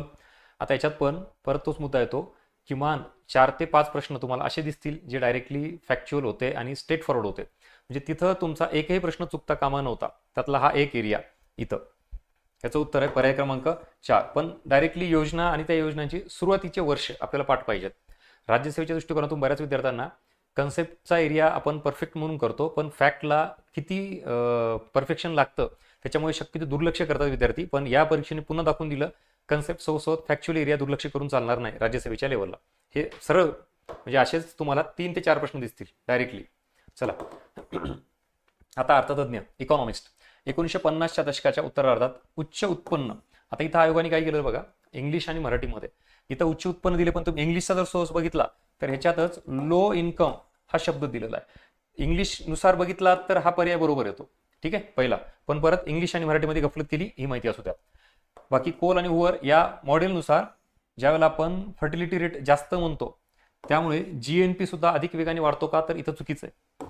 Fertility rate किंवा आपण ज्याला बर्थ रेट म्हणतो किंवा लोकसंख्या याचा विपरीत निगेटिव्ह परिणाम पडत असतो. कशावर? राष्ट्रीय उत्पन्नावर. मग तो GDP असेल किंवा GNP असेल, तो वाढत नाही तर कमी व्हायला पाहिजे. त्यामुळे हे इथं चुकीचं आहे आणि आपल्याला योग्य विचारलंय त्यामुळे याचं उत्तर येतं 1.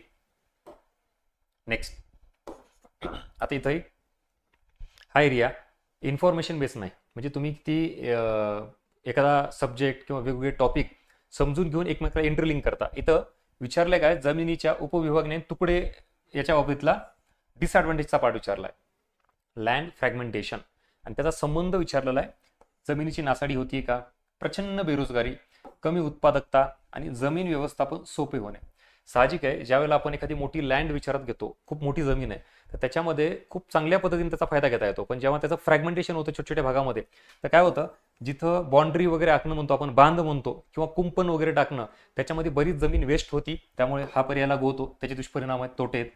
प्रचंड बेरोजगारी म्हणजेच काय, जेव्हा मोठी जमीन असते तर तेव्हा तिथं लोक जे काम करतात तेवढं आउटपुट पण काढतात. जेव्हा फ्रॅगमेंटेशन होतं, छोटा जमिनीचा आकार होतो, मग एखादं कुटुंब असेल समजा 3-4 सदस्याचं, पण त्याला जमीनच छोटी तुकडे असेल तर ते सगळेजण तिथे काम करतात नाईविलाजाने, पण त्याला काय निर्माण होते, प्रचंड बेरोजगारी, आवश्यकतेपेक्षा जास्तीचे व्यक्ती काम करणे, तेही होतं. ऑब्व्हियसली तिथं काम करण्याला किंवा यांत्रिकीकरण करण्याला, उत्पादन घेण्याला बरीच मर्यादा येते, त्यामुळे त्याची उत्पादकता सुद्धा कमी होते. आणि हे मात्र त्याचा दुष्परिणामामध्ये काउंट होत नाही किंवा तोट्यामध्ये. त्यामुळे याचं उत्तर आहे A, B आणि D, पर्याय क्रमांक 2. नेक्स्ट, आता इथंही म्हणजे काही काही प्रश्न हे पुन्हा ऑन दी स्पॉट तिथंच आयोगाने विचारलेल्या एरियावर तुम्हाला काम करावं लागेल. Difference between 2 or more concept, सामाजिक सुरक्षा ज्याला आपण सोशल सिक्युरिटी म्हणतो, इथं सोशल वेलफेअर आणि इथं सोशल इन्क्लुजन अशा कन्सेप्ट आहेत, कन्फ्यूज करणाऱ्या. सो ॲक्च्युली ह्या कन्सेप्टच्या तुलनेत ह्या 2 कन्सेप्ट खूपच ब्रॉड आहेत. त्यातही इथं उपाययोजना जर विचारला असेल तर डेफिनेटली याच्यामध्ये हे 2 ऑप्शन येणार तुम्हाला, सामाजिक विमा आणि सामाजिक सहाय्य असं आपण म्हणतो. परत कन्सेप्च्युअल क्लॅरिटी म्हणजे 3 कन्सेप्ट व्यवस्थित माहिती असतील, सोशल सिक्युरिटी काय, सोशल इन्क्लुजन आणि सोशल वेलफेअर, त्याच्या आधारावर तुम्हाला हे सॉल्व्ह करता येऊ शकत होतं. याचं उत्तर आहे A आणि C, पर्याय क्रमांक 3. नेक्स्ट, परत क्वेश्चन नंबर 45. आता इन्फॉर्मेशन किंवा फॅक्ट्स इथं परत अजून तुम्हाला काम पडतं. राष्ट्रीय लोकसंख्या धोरण 2000 सालचं, ह्याच्या आधी आयोगाने असे प्रश्न विचारले, मान्य आहे, पण तरी सुद्धा बघा बारकावे छोटे किती आयोगाने तिथं विचारले तुम्हाला. ह्याच्यामध्ये इथं 21 नाही तर किती आहे, 20 आहे, आणि इथं 2030 नाही तर 45 आहे. बघा म्हणजेच काय, आपण ज्या वेळेला एखादा एरिया करतो तेव्हा थोडंफार सुपरफिशियल लक्षात ठेवायचा प्रयत्न करतो, पर्यायामधून निवडता येईल वगैरे असं गृहीत धरतो, पण पर्यायामध्ये किती क्लोज टाकलेले आहेत. इथं 20च्या ऐवजी 21 टाकले, जिथे की 20 पाहिजे, आणि ते 2045 पाहिजे, ते ॲक्च्युली 2030 टाकले. त्यामुळे हे दोन्ही ऑप्शन इथं चुकीचे आहेत. चला नेक्स्ट, परत राष्ट्रीय अन्न सुरक्षा फूड सिक्युरिटी 2013 नुसार ह्याच्यात इंटरलिंकिंग बघा, म्हणजे आपण याचे फॅक्ट्स करतो सगळ्या गोष्टी, पण याचा संबंध कोणाशी लावला आता, वुमन एम्पॉवरमेंट संदर्भात. म्हणजे तिथं जे हे सगळं फूड सिक्युरिटी बाबत काय रेशन कार्ड वगैरे ते दिलं जातं सगळं, त्यामध्ये प्रायोरिटी कोण असती, महिला, वुमन, त्यांना दिलं जातं. म्हणजे त्यांच्याही घरामध्ये डिसिजन मेकिंगमध्ये त्यांना रोल आला पाहिजे, त्यांचं इम्पॉर्टन्स वाढलं पाहिजे, त्या दृष्टिकोनातून वुमन एम्पॉवरमेंट हा अँगल शक्यतो आपण याच्याबाबत विचारात घेत नाही, म्हणून ही व्हॅल्यू ॲडिशन नवीन एरिया तुम्हाला घ्यावं लागेल. सो बरोबर आहे, महिला सक्षमीकरण. इथं मात्र फक्त हे जे कीवर्ड्स आहेत ना, याच्यामध्ये ज्याला आपण इम्प्लिमेंटेशन एजन्सी म्हणतो किंवा तो अधिकार या आयोगाला आहे का, ह्याच्यामध्ये एक मोठा डाऊट आहे. त्यामुळे हे कदाचित तो एक कीवर्ड जर आयोगाने विचारात घेतला तर हे चुकीचं ठरतं. बाकी मग हे एक इथं बरोबर येतं. मग कुठलं बरोबर आहे तर A विधान बरोबर आहे. नेक्स्ट, हा सुद्धा एरिया जरा आउट ऑफ सोर्स किंवा वाचण्याच्या पलीकडे म्हणतो आपण. व्हॉलंटरी ज्या संस्था असतात, NGO टाईप, त्याच्याबद्दल काय विचारलंय की या संस्था खाजगी स्वरूपाच्या असून सरकारपासून स्वतंत्र असतात का, राईट. या संस्थांनी निर्माण केलेला नफा वगैरे हे पण बरोबर आहे. आता इथे या संस्था काय असतात, स्वयंशासित असतात स्वतः, त्याचं नियंत्रण मात्र सरकारमार्फत केलं जात नाही, म्हणून हा चुकीचा आहे आणि हे बरोबर. सो ए बी आणि डी हा पर्याय, ए बी आणि डी पर्याय क्रमांक 3, कारण इथं बरोबर विचारले तुम्हाला. नेक्स्ट. आता इथं अजून आकडेवारी बघा, म्हणजे हा पेपर इन्फॉर्मेशन आकडेवारी बेस जास्त पाहायला मिळतो तुम्हाला. 1 मार्च 2026 रोजी अंदाजानुसार महाराष्ट्राची एकूण प्रक्षेपित आपण प्रोजेक्टेड पॉप्युलेशन म्हणतो. म्हणजे याच्या आधी एक गव्हर्नमेंटचा रिपोर्ट आला होता आय थिंक 2019ला, की भारताच्या आणि महाराष्ट्र किंवा वेगवेगळ्या राज्याबाबत काय केलं होतं, प्रोजेक्शन्स दिले होते की किती लोकसंख्या असते त्याच्यानुसार. म्हणजे 2011ची जनगणना विचारली नाहीये, जस्ट प्रोजेक्शन्स. कधी? हे 1 मार्च 2026, म्हणजे ते 19लाच रिपोर्ट आला होता तेव्हा. त्याच्यानुसार मग महाराष्ट्राची एकूण ही एवढी होती का, तर यस, पहिलं विधान बरोबर आहे. पण दुसरं मात्र इथं महाराष्ट्राची नागरी लोकसंख्या ग्रामीण लोकसंख्येपेक्षा अधिक नाही, तर उलट आहे, ग्रामीण लोकसंख्या जास्त आहे, शहरी नाही. त्यामुळं हे विधान इथं चुकीचं आहे. नेक्स्ट. परत अर्थतज्ञ. आता अर्थतज्ञामध्येही तुम्हाला एकूण देशाचं जे काही आपण कॅपिटल म्हणतो भांडवल, त्याच्यामध्ये काय काय येतं अशी एक डेफिनेशन त्यांनी केली होती. तर पहिलं विधान हे त्याचं बरोबर ठरतं.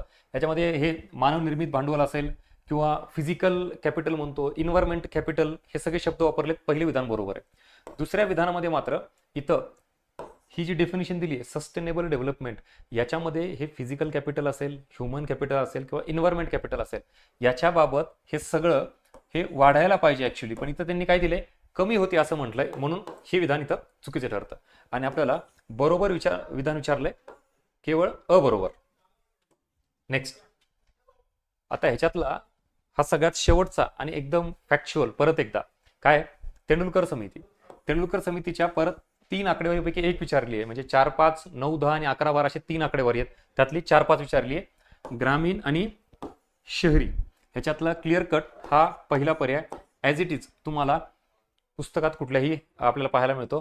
दिस is all about total economics question. तुम्ही जर बघितलात तर कन्सेप्टचाही आढावा त्यात होताच, करंट बजेट सर्वे पण होतं, आणि at the same time factual data, म्हणजे असे 3 कॉम्बिनेशन, कन्सेप्ट, फॅक्ट्स आणि करंट. चलो, सो आता पुढचा एरिया तुम्हाला पुढचे आपले सर पुढचे विषय बाकीचे आहेत ते सांगतील, त्याच्यानुसार तुम्ही तुमचा टेंटेटिव्ह स्कोअर काढू शकता. थँक्यू.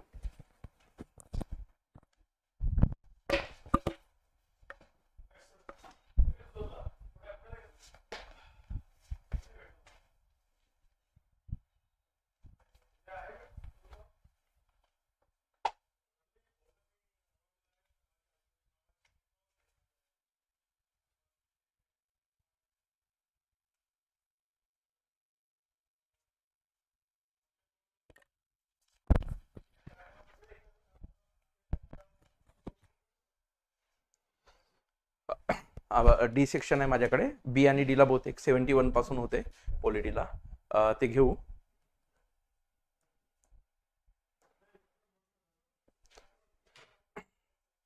ठीक आहे, आपण डिटेल याच्यावर नंतर डिस्कशन करू, मी फक्त उत्तर सांगतोय. फंडामेंटल ड्युटीजवर आपला 71 वा पहिला क्वेश्चन होता डी सेक्शन नुसार, आणि मला वाटते बी ला पण तेच होता. ठीक आहे, तर आपण आता पॉलिटिक्सचं सुरू करू. बघा, मूलभूत कर्तव्य प्रभावीपणे पार पाडण्यासाठी जे काही संविधानाचे कामकाज आढावा राष्ट्रीय आयोग जो शिफारशी केलेल्या आहेत, याबद्दल हा क्वेश्चन होता. एक साधारणतः सर्व उत्तरं बरोबर आहेत, की सगळ्या रिकमेंडेशन ज्या होत्या त्या सर्वच होत्या. ठीक आहे, म्हणजे चौथा पर्याय या ठिकाणी बघू शकतो. नंतर 72वा बघा, पार्लमेंटच्या कामकाजाशी संबंधित प्रश्न आहे. इन्स्ट्रुमेंट ऑफ पार्लमेंट या टॉपिकशी संबंधित क्वेश्चन होता, की महत्त्वाचे कलमे चर्चा करण्यासाठी म्हणजे मतदान घेतले जातात आणि मध्यवर्ती कलमे वगळली जातात आणि मंजूर झाल्याचे गृहीत धरले जातात. तर याचा आहे कांगारू समापम, हा याचा उत्तर असेल. नंतर बघू, अयोग्य विधान कोणते आहे, याच्याबद्दल आहे आपल्या क्षमादानाचा अधिकार. राष्ट्रपतींचा जो क्षमादानाचा अधिकार आहे, या राष्ट्रपतीच्या क्षमादानाच्या अधिकारावर हा क्वेश्चन आहे. तर पहिला बघा, आपल्याला अयोग्य विचारलं, यावर फोकस करा. राष्ट्रपती कोर्ट मार्शलद्वारे शिक्षेला क्षमा करू शकतात, बरोबर आहे. तर राज्यपाल क्षमा करू शकत नाही, एकदम बरोबर आहे. राष्ट्रपती क्षमा देण्याचा जो अधिकार आहे त्याची कारण देण्यास बांधील आहे, तर हा लक्षात घ्या, हा चुकीचा आहे. कारण देण्यास बांधील नाहीये, त्यामुळे उत्तर हाच येणार. ठीक आहे, बाकी मी काही स्टेटमेंट वाचत नाही, आता वेळ नाही आपल्याकडे. संसदेच्या सार्वजनिक उपक्रम जी कमिटी आहे, पब्लिक अंडरटेकिंग जी कमिटी आहे, त्याबाबत चुकीचे विधान याच्यामध्ये पण तुम्हाला विचारलेलं आहे. चुकीचे विधान कुठले आहेत? ठीक आहे, तर याच्याशी चुकीचे विधान पंडित नेहरू यांनी समिती शिफारशी निर्मिती शिफारस 1963 मध्ये केले नाही, हा नाहीच आहे. म्हणजे उत्तर तर हाच राहणार एक. तर लोकसभेत निवडून आलेल्या सदस्यामुळे समितीचे अध्यक्ष, यस लोकसभेचा सदस्य जो निवडून जातो त्याच्यामध्ये तोच एक त्यातला काय असतो चेअरमन असतो. 74 पासून 15 व राज्यसभेचे 7 म्हणजे लोकसभेतून 15 आणि 7 असे 22 सदस्य निवडून दिले जातात. ही स्टेटमेंट बरोबर आहे. म्हणजे हे पण बरोबरच आहे. या समितीच्या सदस्यांचा कार्यकाल 2 वर्षाचा नाही ते 1 वर्षाचा असतो कार्यकाल, त्यामुळे ही पण चुकीचं आहे. त्यामुळे ए आणि डी हा पर्याय आपल्याला काय होणार बरोबर येणार. ठीक आहे. हा, नंतर 75वा क्वेश्चन बघूया. केसी वेयर यांच्या मते म्हणजे आपल्या फेडरेशन सिस्टीम बद्दल जे विद्वानांचे मत आहे यावरचा हा क्वेश्चन आहे. तर यापैकी हे सर्वांचे स्टेटमेंट हे बरोबर आहेत. ओके. नंतर क्वेश्चन आहे भारतीय संविधानातील खालील कोणते कलम कॅग संबंधित आहे, सगळ्यांना माहित आहे 148. नंतर महाधिवक्ता राज्याचा ऍडव्होकेट जनरल याच्याबद्दल प्रश्न आला होता. याचे वेतन निर्धारित कोण करते, विधिमंडळ करत नाही, लक्षात ठेवा. विधानसभा करत नाही, ते राष्ट्रपती तिकडे करतात आणि इकडे महाधिवक्त्याला कोण करते, राज्यपाल करते आणि अटॉर्नी जनरल ऑफ इंडियाला राष्ट्रपती करतात. ठीक आहे. चला, भारतीय राज्यघटनेची खालील कलमे आणि विषय या विषय योग्य जुळवा म्हणजे हा ऑलरेडी एकदम म्हणजे बऱ्यापैकी उत्तर येणारा प्रश्न होता. ठीक आहे. घराणे निवारण्यासाठी जे वापरायची भाषा आहे त्या समजा 350 मध्ये सांगितलेलं आहे. प्राथमिक स्तरावर मातृभाषेतून शिक्षणाच्या सोयी आहे, हे ए मध्ये आहे. म्हणजे हे लक्षात घ्या. हे का बरं 7वी घटनादुरुस्ती जो झाली आपली ही 7व्या घटनादुरुस्तीने ऍड केलेलं आहे. 350A आणि 350B हे नंतर ऍड केलेलं आहे. ठीक आहे. भाषिक अल्पसंख्याक समाजाकरता विशेष अधिकारी 350B हे सुद्धा 7व्या घटनादुरुस्तीनुसारच केलेलं आहे. आणि हिंदी भाषेच्या विकासासाठी 351. ठीक आहे. म्हणून चौथा पर्याय या ठिकाणी बरोबर येणार. नंतर बघा, परदेशातील नागरिकांना दुहेरी नागरिकत्व देण्याची तरतूद काही विशेष देशामध्ये असलेल्यांनाच लागू होते. ते खालील कोणते देश आहेत, हे सगळे Finland, Israel, Republic of Cyprus, Portugal हे सगळे यामध्ये बरोबर आहे. ओके. या ठिकाणी हे सगळे बरोबर आहे. नंतर बघा, चुकीचे विधान ओळखा म्हणजे 80 नंबरचा क्वेश्चन आपल्याला विचारला आहे. तर चुकीचे विधान कोणते आहे, तर लक्षात घ्या. चुकीचे BN राव यांनी घटनेच्या मसुद्यात 310 व 8 अनुसूची म्हणजे आर्टिकल 310 आणि 8 शेड्यूल सुचवल्या होत्या. तर ठीक आहे. तर आपल्याला या ठिकाणी हा सी म्हणजे इकडे आहे, सी चुकीचा सी आहे. ठीक आहे. हे सुचवलेले नव्हते. ओके. चला, नंतर भारतीय राज्यघटने 12व्या अनुसूचीमध्ये खालील कोणत्या बाबीचा समावेश, बघा हा प्रश्न एकदम सोपी होता. म्हणजे तुम्ही प्रेझेंट ऑफ माइंड जरी वापरल्या गेलं या ठिकाणी तर लक्ष 12वी अनुसूची ज्याला माहित होती कशाबद्दल आहे, तर 12वी अनुसूची ही नगर विकासाशी संबंधित आहे, नागरी स्थानिक स्वराज्य संस्थेशी संबंधित आहे. आणि जर नागरी स्थानिक स्वराज्य संस्थेशी असेल तर ग्रामीण गृहनिर्माण येणारच नाही. त्यामुळे सी जिथं आहे ते कट करून घ्या. संपलं, उत्तर आलं तुमचं. एवढा सोपी हा प्रश्न होता. नंतर खालील योग्य कथने ओळखा. आपल्या हायकोर्टच्या याच्याबद्दल आहे. तर हायकोर्टच्या याच्याबद्दल काय योग्य कथने उच्च न्यायालयाकडून कनिष्ठ न्यायालय म्हणजे ए आणि सी याचा बरोबर उत्तर येणार. ठीक आहे. ए आणि सी. ओके. हा, नंतर हा पण खूप सोपा प्रश्न होता कारण DPSP हे डायरेक्ट आपल्या कॉन्स्टिट्यूशन मधले आहे. त्यामुळे त्याच्यात घटनादुरुस्ती करावीच लागते विशेष बहुमताने. त्यामुळे सी जिथे येतो तो कॅन्सल होणार. कोणते येतात ते योग्य विधान ओळखा. सी जिथे येतोय ते कट केलं तरी तुम्हाला उत्तर ऑलरेडी ABD येतो. ठीक आहे. ऑलरेडी काय येतो, ABD हा उत्तर येतो. ओके. ठीक आहे. अजून आहेत वाटते क्वेश्चन. चालेल. नंतर पुढील विधानापैकी राष्ट्रपतीच्या नकाराधिकार वेटो पॉवर बद्दल प्रश्न आलेला होता. तर वेटो पॉवरशी संबंधित क्वेश्चन होता. काय म्हणते, राष्ट्रपती विधेयकात त्याची संमती राखून ठेवू शकतात. ठीक आहे. हा, तर ठीक आहे, राखून ठेवू शकतात. हा, नंतर राज्यपाल त्याच्या योग्य उचित वाल्याचे विधेयक राष्ट्र विचारात ठेवू शकतात.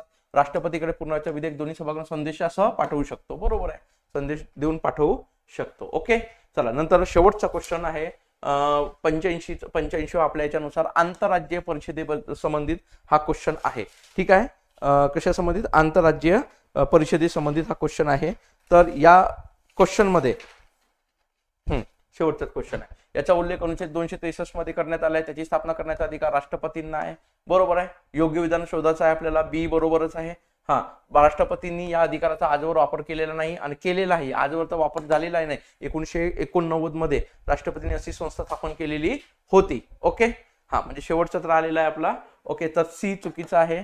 सी चुकीचा आहे. त्यामुळे AB हा बरोबर येणार आहे. ओके. तर आपले इथे सगळे क्वेश्चन संपलेले. आता सर आपले करंट अफेअरचे क्वेश्चन सांगतात. ठीक आहे. ओके. थँक्यू. चला, शेवटचा पार्ट आपला करंट अफेअरचा. बाकीचे सुरुवात आपण जॉग्राफी असेल, इन्व्हायरमेंट असेल, हिस्ट्री असेल, सायन्स असेल, इकॉनॉमिक्स असेल, आता सरांनी पॉलिटिक्स असेल, करंटचे काही प्रश्न पाहूयात आणि आजचं सेशन आपण एंड करूयात. टेन्शन घेऊ नका. सगळ्यांनाच पेपर हा मॉडरेट टू हार्ड गेलेला आहे. आता जरी प्रश्नांची उत्तरं वाटत असतील तरी त्यावेळेस ते सुचत नाही. त्यामुळे जास्त पॅनिक होऊ नका. आन्सर की येऊ द्या, मुलांचे स्कोर कळू द्या, त्यानंतर बाकीच्या सगळे पिक्चर जे आहेत ते क्लिअर होतील. तोपर्यंत आता आगामी काळातली तुमची 14 जूनची जी एक्झाम आहे तिला खूप दिवस कमी राहिले, 2च आठवडे राहिलेले आहेत. त्याच्यावर तुम्ही काय करायचं आहे, फोकस करायचा आहे. त्याच्यावर फोकस करायचा आहे. बघा 86 नंबरचा प्रश्न काय आहे, करंटचं बघणार आहे. आणि यावेळेचं करंट बऱ्यापैकी 1.5 वर्षाच्या आसपास विचारलेलं आहे. जास्त डीप मध्ये करंट विचारलेला नाहीये.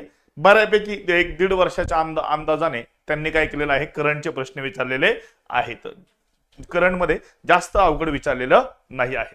बघा भारतातील स्थलांतरित ज्या देशांना प्राधान्य देतात त्या देशांमध्ये स्थलांतर नियंत्रणात वाढ झाल्यास परदेशातून येणाऱ्या रकमेच्या वाढीचा वेग कमी होऊ शकतो. हे विधान काय आहे रे, इथे बरोबर आहे. त्यानंतर जागतिक व्यापारावर भूराजकीय संरेखन आणि आर्थिक राज्यकारभाराचा प्रभाव वाढत आहे. हे पण विधान कसं आहे, इथे बरोबर आहे. जागतिक स्तरावरील व्यापार धोरण संरक्षणवादी आणि प्रतिक्रियात्मक शुल्काद्वारे प्रभावित होत आहे. हे पण विधान बरोबर आहे. आणि भूराजकीय आर्थिक घटक आता द्विपक्षीय व्यापाराच्या महत्वाच्या नमुनाच्या घटनेत निर्णायक ठरत आहेत. हे पण विधान बरोबर आहे. तर भारताचा आर्थिक अहवाल जो आहे 2025-26च्या अनुषंगाने या प्रश्नाचं उत्तर जर बघितलं आपण तर वरीलपैकी सर्व हे या प्रश्नाचं उत्तर यायला पाहिजे. वरीलपैकी सर्व. पुढे जर आपण गेलो तर बघा चहाबार बंदराच्या संदर्भात योग्य विधान निवडा. चहाबार बंदराच्या संदर्भात आणि योग्य विधान निवडा असं म्हटलेलं आहे. इराणमधील चहाबार बंदरामुळे भारताला पाकिस्तान वगळून थेट अफगाणिस्तानपर्यंत पोहोचण्याचा मार्ग उपलब्ध होतो. हे विधान कसं आहे रे, बरोबर आहे. मग जिथे जिथे ये आहे ते विधान बरोबर आहे, योग्य विचारले. त्यामुळे पर्याय क्रमांक 2 जो आहे तो काय झालेला आहे, ते कॅन्सल झालेला आहे. चहाबार बंदर हे चीनने पाकिस्तानमध्ये विकसित केलेल्या कराची बंदराला धोरणात्मक तोल देणारे ठरते. तर लक्षात घ्या हे विधान काय आहे, चुकीचं आहे. मग बी चुकीचं असल्यामुळे सगळे पर्याय कॅन्सल होतात आणि पर्याय क्रमांक 3 याचं उत्तर येतं.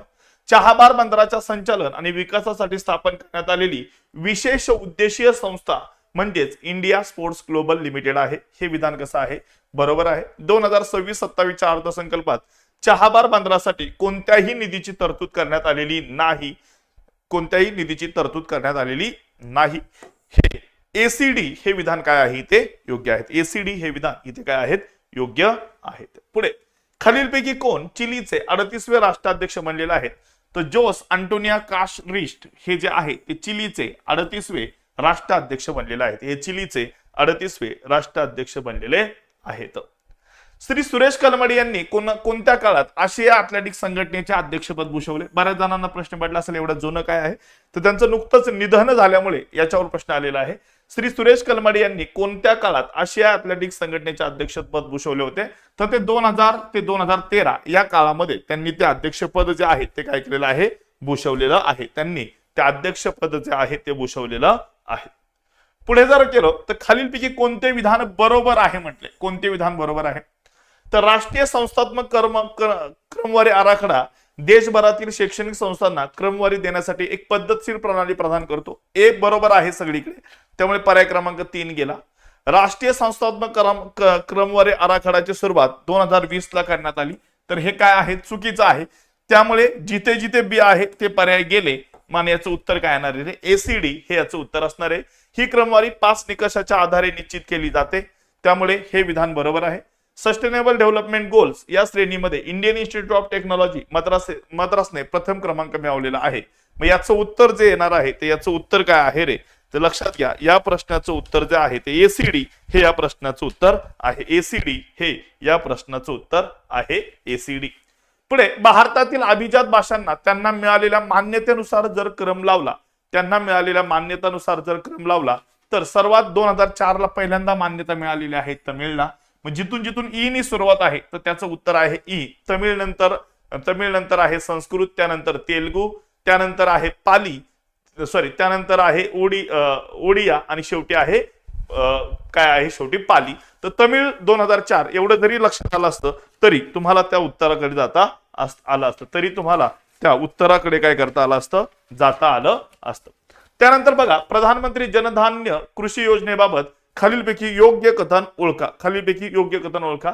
तर केंद्रीय मंत्रिमंडळाने प्रधानमंत्री धनधान्य योजनेला मंजुरी 16 जुलै 2025 रोजी दिली, हे विधान बरोबर आहे. योजनेमध्ये निम्न उत्पादक, निम्न पीक सघनता, निम्न ऋण वितरण 100 जिल्ह्यांना निवडीचे आधार आहेत, हे पण विधान बरोबर आहे. योजनेचे संचालन चतुस्तरीय नाही त्रिस्तरीय आहे, त्यामुळे हे विधान चुकीचं आहे. म्हणून ए आणि बी जे आहे ते बरोबर आहे. ए आणि बी जे आहे ते काय आहे, बरोबर आहे. ए आणि बी हे काय आहे इथे बरोबर ठरतं. पुढे बघा, खालीलपैकी कोणते विधान योग्य आहे. जागतिक बहुआयामी दारिद्र्य निर्देशांक अहवाल जागतिक बँकेद्वारे प्रकाशित केला जातो, तर हे विधान काय आहे, चुकीचं आहे. कारण जागतिक बहुआयामी दारिद्र्य निर्देशांक हा जागतिक बँकेद्वारे प्रकाशित केला जात नाही. म्हणून जिथं जिथं अयोग्य आहे, वाला पर्याय गेलेला आहे. वाला पर्याय काय झालेला गेलेला आहे. 2025 चा अहवाल दारिद्र्य आणि हवामान बदल यातील संबंधावर केंद्रित आहे, हे पण विधान कसं आहे, बरोबर आहे. म्हणून हे विधान कसं आहे, बरोबर आहे. हे विधान कसं आहे, बरोबर आहे. लक्षात घ्या, आपण चुकीच्या बाबतीचा विचार करतोय. त्यानंतर 2025 च्या अहवालात 4 प्रमुख हवामान संबंधित धोके, अतितापमान, दुष्काळ, पूर आणि वायू प्रदूषण याचा अभ्यास करण्यात आला होता, हे पण विधान कसं आहे, बरोबर आहे. या अहवालानुसार दक्षिण आशियामधील दारिद्र्य मोठ्या प्रमाणात वाढलेलं आहे, तर हे विधान चुकीचं आहे. मग लक्षात घ्या, बी आणि सी हे काय आहे, योग्य विधान आहे. बी आणि सी हे याचं योग्य विधान आहे. त्यानंतर 7व्या वेतन आयोगाची मुदत 1 जानेवारी 2026 रोजी संपण्यापूर्वीच आपला 8वा वेतन आयोग स्थापन करणारे पहिले भारतीय राज्य कोणते आहे, तर पहिले भारतीय राज्य ठरलेले आहे आसाम. हे पहिले भारतीय राज्य ठरलेले आहे. आसाम जे आहे ते पहिले भारतीय राज्य ठरलेले आहे. 31वी राष्ट्रीय बाल विज्ञान काँग्रेस 3 ते 6 जानेवारी 2026 दरम्यान भोपाळ मध्य प्रदेश येथे आयोजित करण्यात आली होती, तर हे विधान कसं आहे, चुकीचं आहे. 31वी राष्ट्रीय बाल विज्ञान काँग्रेस ही आरोग्य आणि कल्याणासाठी परिसंस्था समजून घेणे या संकल्पनेवर आयोजित करण्यात आली होती, हे बरोबर आहे. म्हणून बी योग्य, तर काय आहे इथे अयोग्य आहे. बी योग्य आणि काय आहे इथे अयोग्य आहे. गोव्याच्या मुख्यमंत्र्यांनी प्रस्तावित केलेला तिसरा नवा जिल्हा पुढीलपैकी कोणता आहे, तर कुशावती हा त्यांचा काय आहे, नवीन जिल्हा आहे. कुशावती हा त्यांचा काय आहे, नवीन जिल्हा जो आहे तो कोणता आहे, कुशावती हा नवीन जिल्हा आहे. आता हे या जोड्यांच्या बाबतीत जर बघितलं तर याचं उत्तर असणार आहे पर्याय क्रमांक किती, 2 हे या प्रश्नाचं उत्तर येणार आहे. पर्याय क्रमांक 2 जे आहे ते या प्रश्नाचं उत्तर येणार आहे. नवी दिल्ली येथे आयोजित world para athletics grand prix 2026 मध्ये भारताने किती सुवर्ण, रौप्य आणि कांस्य पदके जिंकली होती. भारताला 75 सुवर्ण आहेत, त्यामुळे हे 2 पर्याय गेले होते. भारताकडे 75 सुवर्ण, 69 रौप्य आणि 64 कांस्य पदक आहेत. 64 जे आहेत ते काय आहेत, कांस्य पदक भारताकडे आहेत. विज्ञान आणि तंत्रज्ञानावर आधारित उपायाद्वारे लैंगिक समानता वाढवण्यासाठी आणि महिलांचे सक्षमीकरण साधण्यासाठी पुढीलपैकी कोणत्या राज्यामध्ये महिला तंत्रज्ञान केंद्र स्थापन करण्यात आले आहेत. मग त्यामध्ये गुजरात पण आहे, तामिळनाडू आहे, सिक्कीम आहे, महाराष्ट्र आणि उत्तर प्रदेश वरील सर्वांचा समावेश आहे. वरील सर्वांचाच त्याच्यामध्ये समावेश आहे. आणि एक शेवटचा प्रश्न आपण बघूया. ब्राझीलच्या ब्रिक्स चेअरशिप 2025 च्या प्रमुख प्राधान्यामध्ये पुढील बाबींचा समावेश होतो, तर जागतिक आरोग्य सहकार्य येतं, हवामान बदल आहे, बहुस्तरीय व्यवस्थेत सुधारणा आहे, महिला मुक्ती प्रोत्साहन आहे. बऱ्याच ठिकाणी सी च्या बाबतीत शंका आहे, त्यामुळे याचं उत्तर आता आपण वरीलपैकी सर्व देतोय, पण सी च्या बाबतीत शंका आहे, व्यापार, गुंतवणूक आणि वित्त. पण आता सध्या याचं उत्तर काय देतोय आपण, वरीलपैकी सर्व हे या प्रश्नाचं उत्तर देत आहे. वरीलपैकी सर्व.